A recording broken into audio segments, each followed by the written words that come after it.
How are you? I hope you guys are having an amazing day today. Hello. So today's video, we're going to be doing another Yass or pause. I haven't filmed one of these in a couple of weeks, and I try to film them like bi-weekly just because I think they're fun to do. And there was a lot of very interesting stuff that came out the past couple of weeks. So I thought we would talk about those things, just address them. We're gonna start with the elephant in the room, which is the Jeffree Star I'm gonna have to censor myself or my video will get demonetized palette. This palette, ooh, okay. The first, we're just gonna get right into like what you guys came here to hear my opinion on, because I feel like everybody was like, oh, Hannah, we wanna know your opinion. Okay, so my first impression of this palette was the external packaging, which was I'll put a picture of it.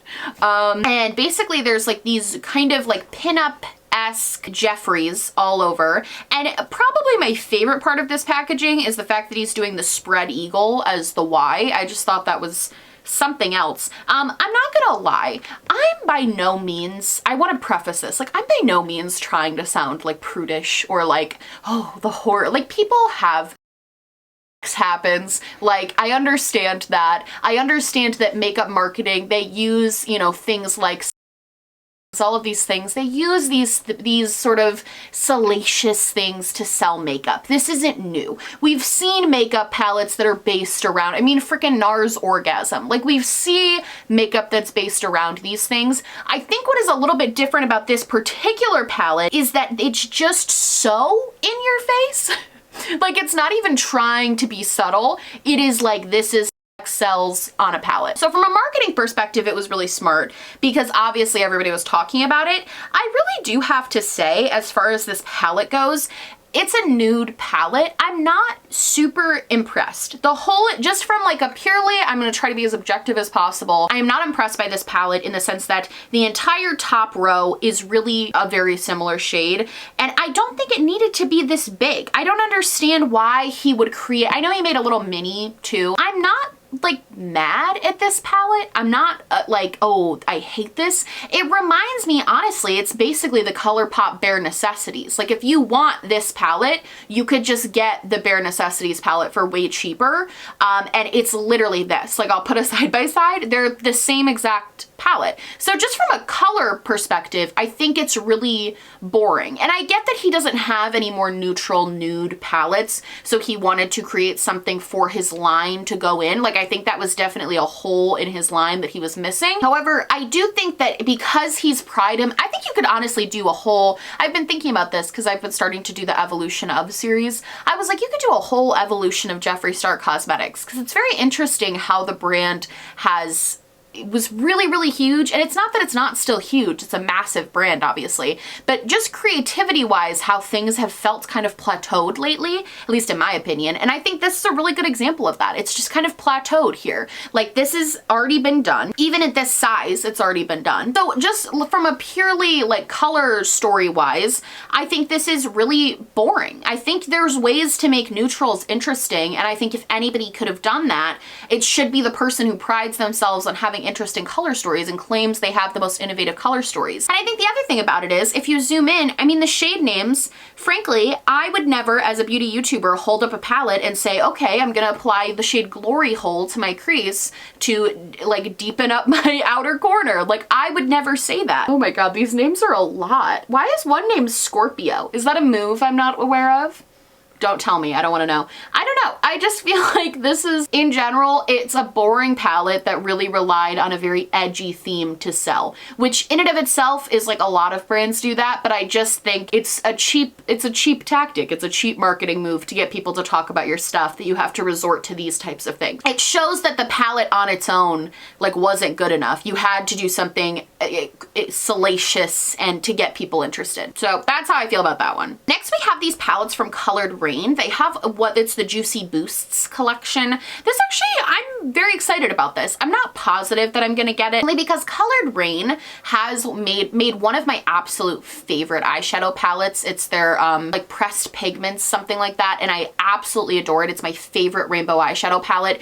So I already do have very bright and colorful shades from them in their formula that I really love. While these are definitely different from that palette, I don't think they're different enough that I would like absolutely need this one over the one that I already have from them. But I will say, if you're interested in these palettes, I can attest, if it's the same formula as normal, this formula is amazing. Colored Rain formula is one of my absolute favorites. I love that they're selling the option of a smaller palette. Not everybody needs this big, huge palette. You might just want a part of it, which is basically what they did. They split the palette in two and selling it that way. I kind of wish more brands would do that. I'm not gonna lie. I think that's really genius. I think what makeup brands are starting to realize is with makeup, people just want options. They just want the option to have something that's like a little bit smaller. They want the option to only have a part of the palette they really think they're going to use. So I think playing into that of what people want, which is options, is a really, really smart idea, especially from a more indie brand. So I'm really excited about this. I mean, I don't think I'm going to buy it just because it's not something I need, but I think the colors look great. I think the formula is probably fantastic because their formula always is. And I would recommend this despite the fact that I'm probably not going to buy it. So Be Perfect Cosmetics came out with the Carnival 3 palette by Stacey Marie MUA, and I'm not gonna lie, I have always wanted to try Be Perfect Cosmetics formula. I've always been very interested in it. I've heard that for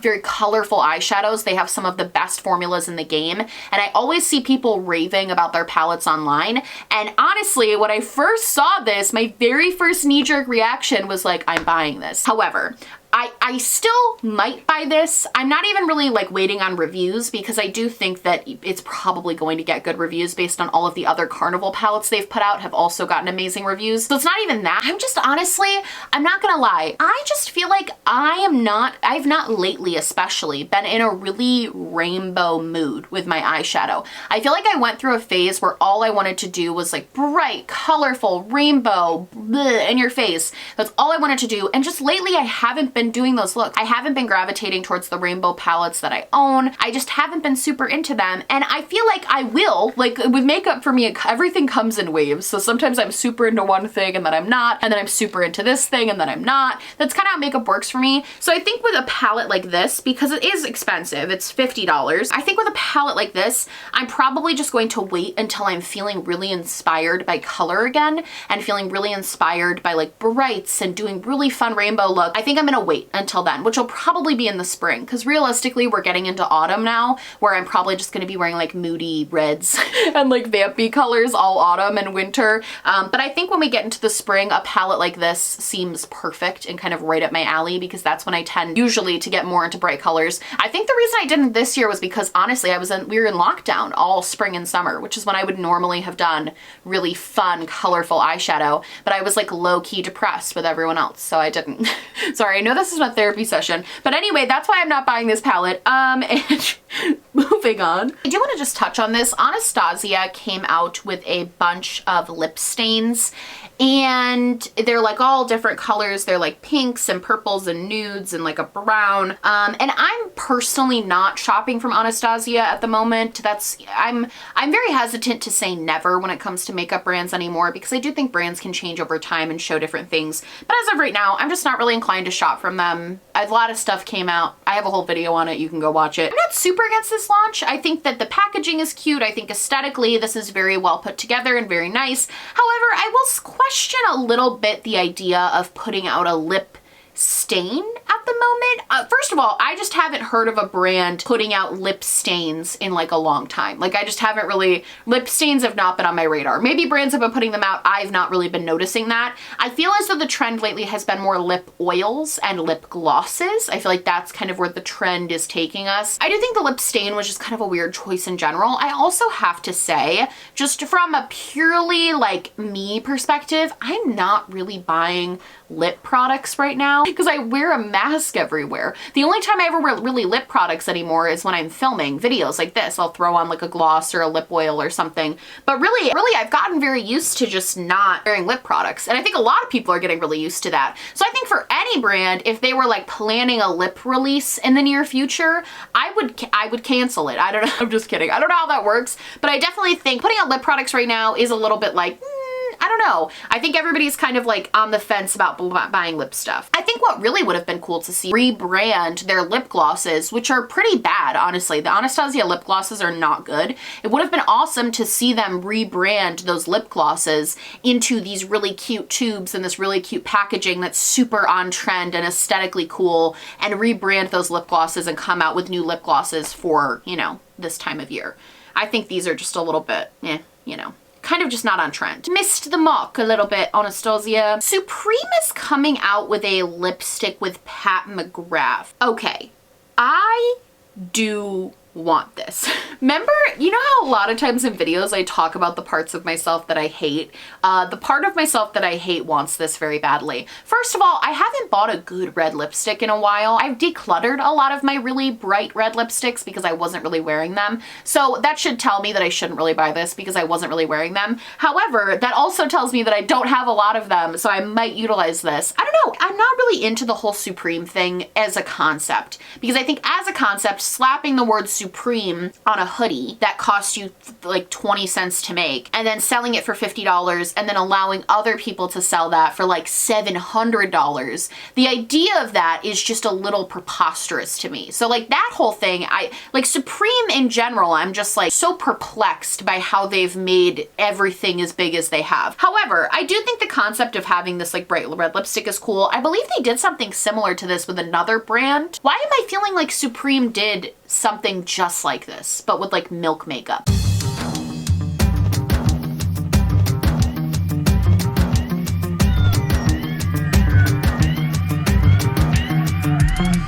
Not gonna buy this, honestly. Number one, it's gonna be so hard to get, and Pat McGrath is notorious for having really weird launches. They just never go well. And number two, realistically, don't need a super bright red lipstick. I probably do have one, despite the fact that I got rid of a lot of them. And number three, it's probably going to be more expensive. It doesn't say the price here, but I can guarantee that because it's got the Supreme logo slapped on it, it's just gonna be more expensive. However, I do aesthetically like the Pat McGrath lipstick packaging and everything like that, and I actually do love her super matte formula. So that's, I think, the other reason I'm leaning towards this, because I know I'll like the formula. But realistically, meh, I'd only be buying it for like the hype, the flex culture. So I could pull it out at a restaurant I can't go to and show everybody that I have money. Okay, I actually bought two of these already. So this was a Yass. So Natasha Denona is coming out with the Chromium Liquid Eyeshadows.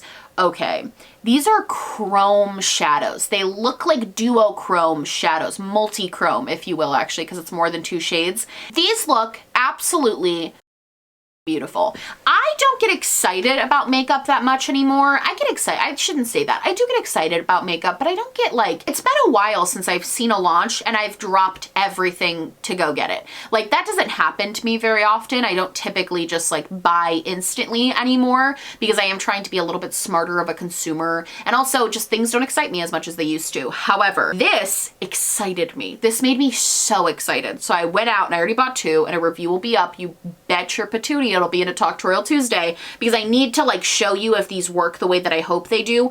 I think in the swatches and in the video they posted, these look absolutely unreal. Like they look so good in all of the promotional stuff. Yeah, like 10 out of 10. Ugh, I'm so excited about these. I can't wait. I know they're expensive. I know $28 is a lot for an eye topper, but if you know me and you've been following my channel for a while, I will put money into glitter and eye toppers. My Kaja bento boxes, like I will put all of the money in the world to get them. I'm very particular about glitter toppers and glitter top coats, and when I like something, I like it a lot. And I'm really hoping that this formula doesn't disappoint me.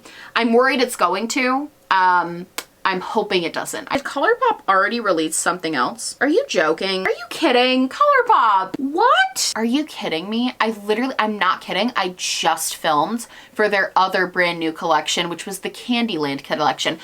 What's going on with ColourPop right now? Okay, so they come in with this Sunshine palette and this Sunshine collection, this cute whatever.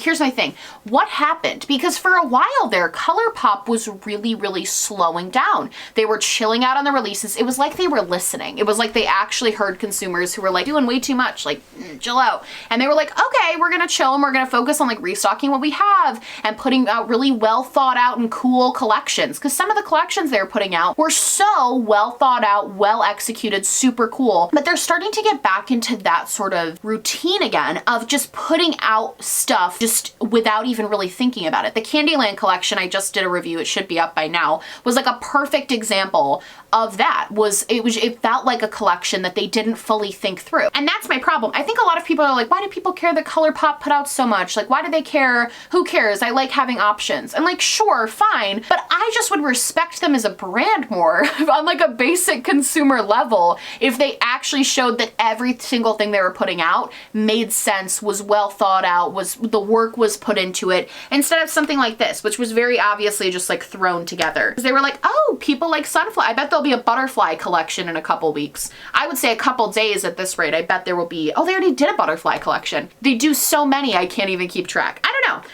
There's nothing wrong with it, like inherently, I guess. I get why people get upset about it from an environmental standpoint, but I did watch, they have a documentary on Netflix that focuses on ColourPop, and ColourPop basically said that all of their products are basically made to order because their manufacturing is so quick.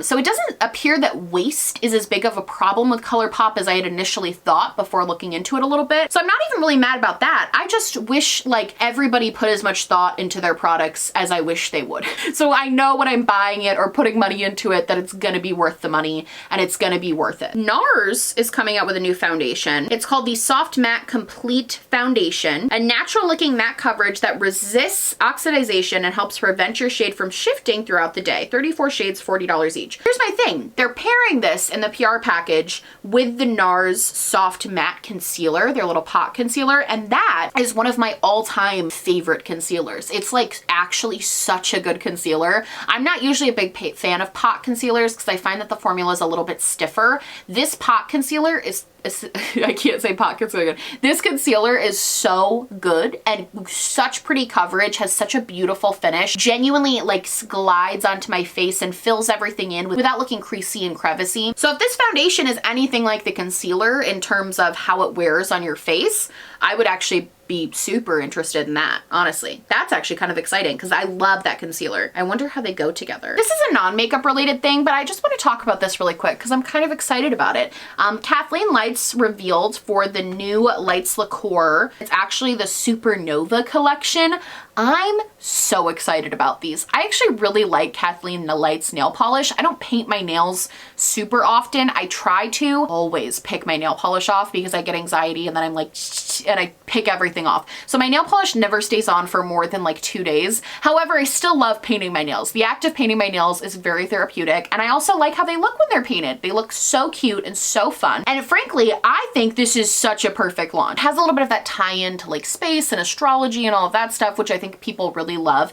And it's also on brand for her because you know she actually really like is into that stuff. I also think the purples are super, super on trend. Like purple seems to be a really in and poppin' color right now. I also think this is kind of just a fun end of summer collection drop. I'm into it. I'm vibing with it. I'm probably gonna buy like at least those 2 brighter ones. I think those are gorgeous. I tend to look stupid with darker nail polish, but those 2 lighter purple ones I'm so into. So yeah, that's gonna be it for me, you guys. I hope you guys liked this video. If you did, please like and subscribe, or just subscribe, or do neither. Honestly, just so happy you're watching me. Thank you so much for being here. My merch, my social media, and everything I'm wearing on my face will be linked down below, along with a link to register to vote. That's right, click on that link, register to vote, and you can be part of your democracy. It's like super fun, super great. Please do it. And along with that will be my little social justice spotlight. You can click on those links. It'll bring you to important petitions, places to donate, just stuff like that. And yeah, let me know what you're yassing or passing down below. I'd love to hear it. And I love you guys, and I will see you in the next one. Bye!